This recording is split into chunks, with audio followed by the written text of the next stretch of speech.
Hey everyone, I'm Sophie. And I'm Deborah. And we're the authors of Overcoming Overthinking. 36 Ways to Tame Anxiety for Work, School, and Life. And we are coming to you today from in front of our little house, our sweet little home where we live with our 4-car garage. And Lamborghinis. And Lamborghinis, yeah, which are out now being cleaned. By our staff.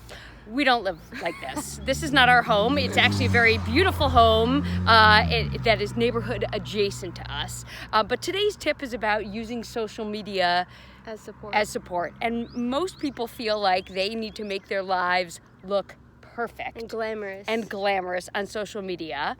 Sophie and I have done quite the opposite, haven't we? So how are we using social media to connect? We show the truth. The truth. Yeah, we show the truth about what's going on. We don't put on a facade. Right. And we let you know when we're struggling, what struggling looks like, and some ideas we have in case you're struggling as well. So when you are thinking about using social media, what are some things to keep in mind?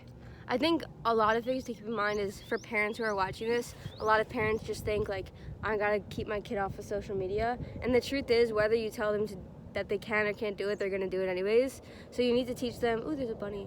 You need to teach them, I got distracted. You gotta teach them how to interact with social media in a healthy way.